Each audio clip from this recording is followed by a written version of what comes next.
out टप्पा टाकतो रे ते टप्पा टाकतो जरा बघ जरा हा बघ बनलं ना तुला टप्पा टाकतो रे स्लो टाकतो जरा थोडंसं थांब बघ जरा पहिला बॉल आणि एक बॉल स्लो एक बॉल फास्ट टाकतो तो लक्षात ठेव हां नाही थांब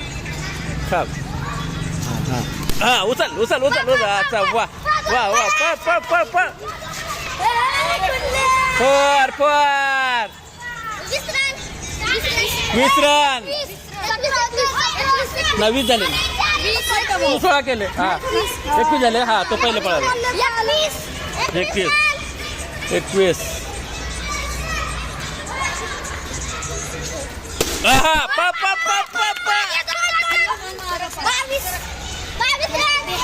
22 रन 2-22